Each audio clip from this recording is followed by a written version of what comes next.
Alright, so we got this beauty in here today. I think it's a 1984 C10 or something. And of course we're gonna lower it down and kind of close that gap up right there on the fenders. And I think he's got a spring over for the rear maybe. And apparently on these trucks you don't have to C-notch them. So we'll be doing the spindles on the front, new calipers, new brake hoses and stuff like that.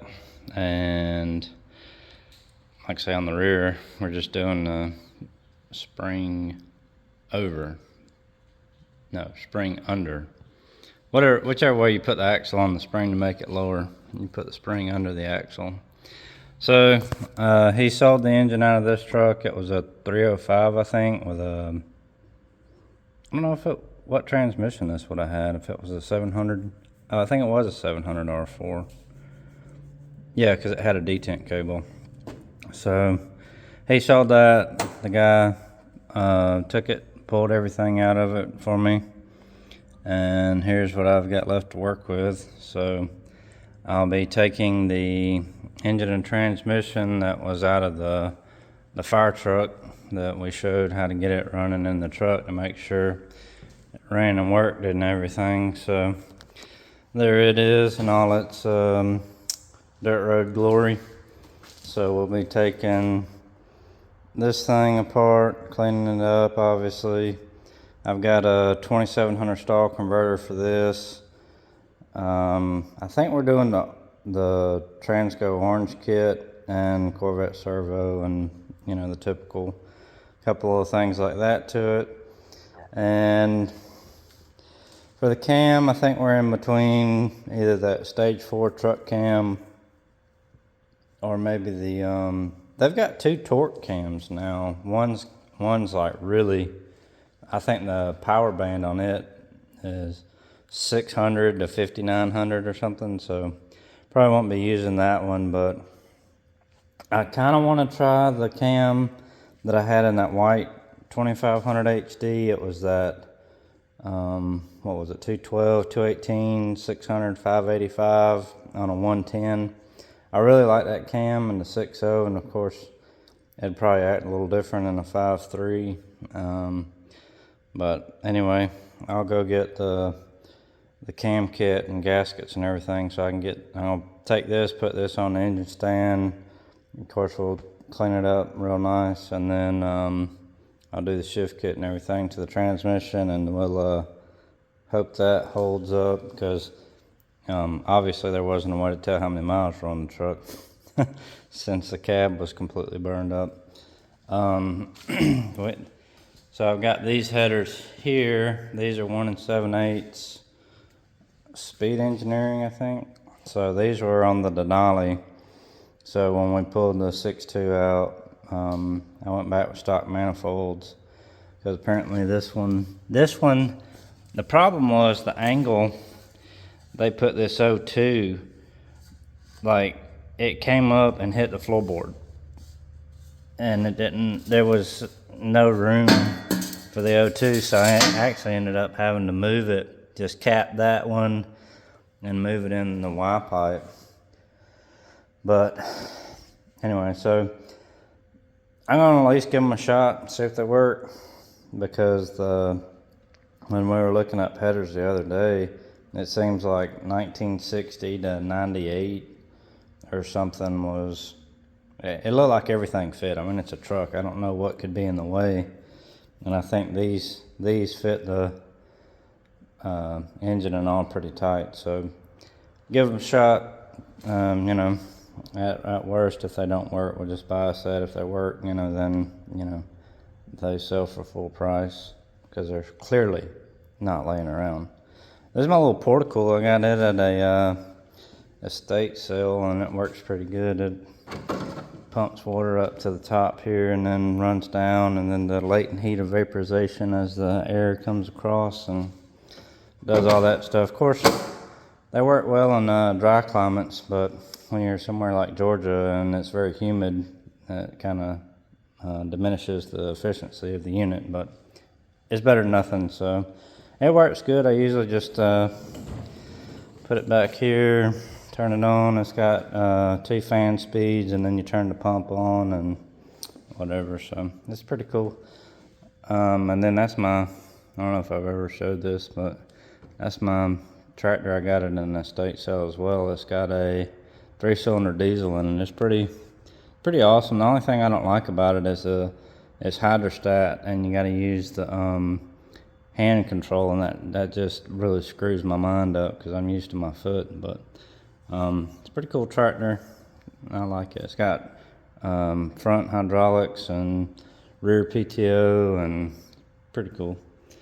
So we got the 69 back in the shop just to get it out of the weather. I think I'm gonna try to get some repair pieces for the cab corner over there, the structure and the floorboard and all that, and just try to fix this and push this cab out and all. I was thinking about using the 70 cab out back, but the problem is it's just there's problems with both of them, you know. Each one has their own different set of rust. So, you know, one's really no better than the other, and this one's already on the truck, and the numbers match the frame and all that stuff. So I think I'm just gonna go ahead and try to use like a porta power and push the back of the cab out here, and then on this side, and then see if I can get the replacement cross member for the cab there, and then just try to fix all that. The fire truck is also contributing its rear end, so I'm supposed to be going to get that this morning. It's that 10-bolt 373, and it's disc brake and everything, so plan on getting it. And if it's the right wheel mounting surface measurement, then what I'll do is I'll set up a jig and locate the, you know, because he's got the trailing arms, so I'll take and get some perches or cut these off, and you whatever is easiest, and then I got to hook up the panhard bar. So, but that's the plan for that. Then I know those rear ends, you know, the 99 to 06 or whatever 10 bolts. So I'm very familiar with those, and plus I could probably take back that $100 U-joint and put that towards a true track or something for the 10 bolt. And then I don't know how desirable the 12 bolt is for a truck, you know, just try to sell the 12 bolt, see if I can get anything out of it, and then try to recoup some of my funds. I replaced this back panel. This one was all banged up, so I cut the rivets out and put that one on there. Of course, now it's caused problems with fitting the tank back in, so I've got to figure that all out. And then this is the structure, the bottom structure that I did not have with the bed that was on the truck.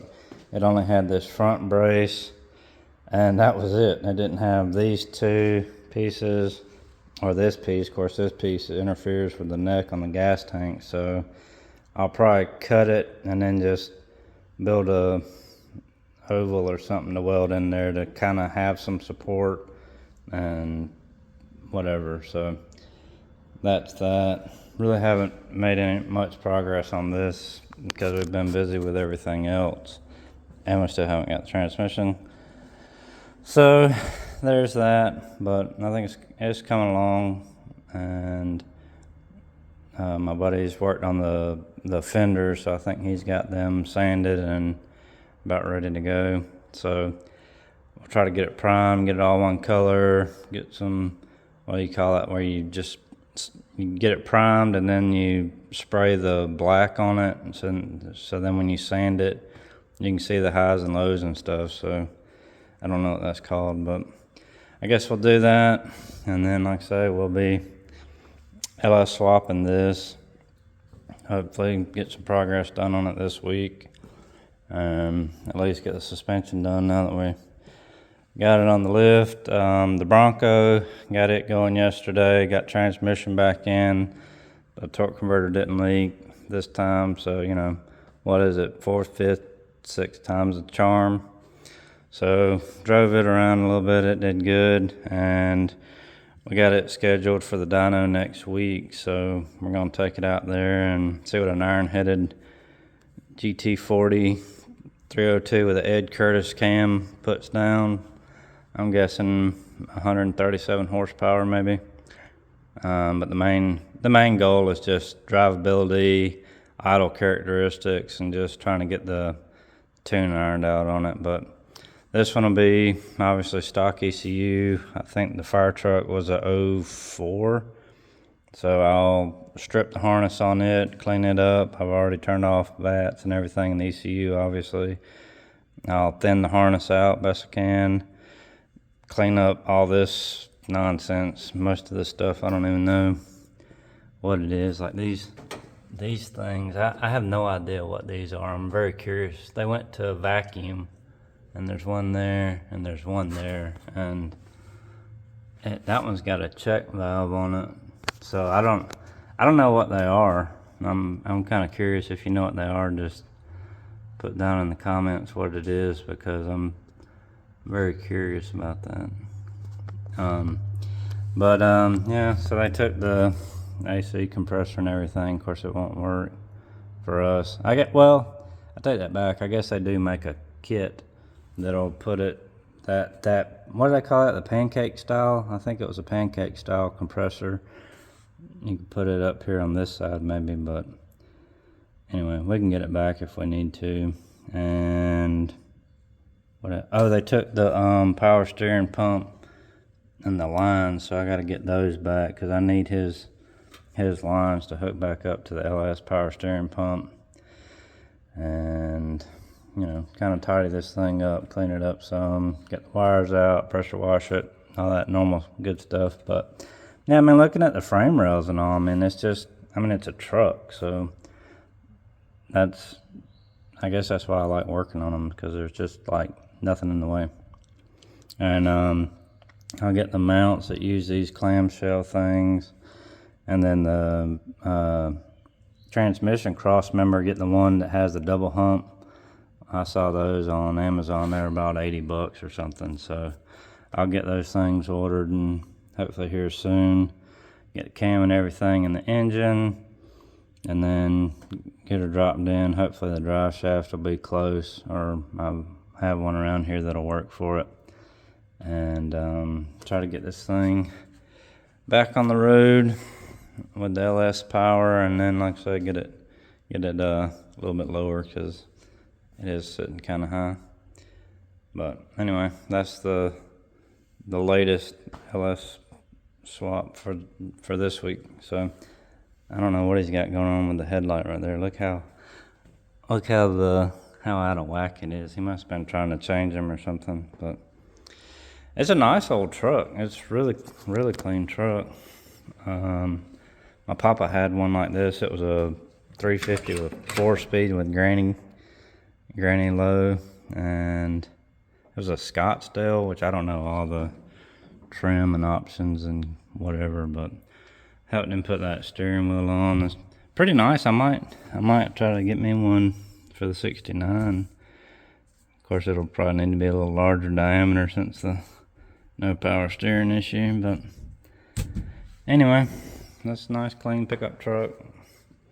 I did just put a new tank in it, and of course, we didn't go with the EFI tank, so now I gotta figure that out and get a pump in it for him, get all that done. But alrighty, that's it. 1984 C10, getting a 5.3 and a 4L60.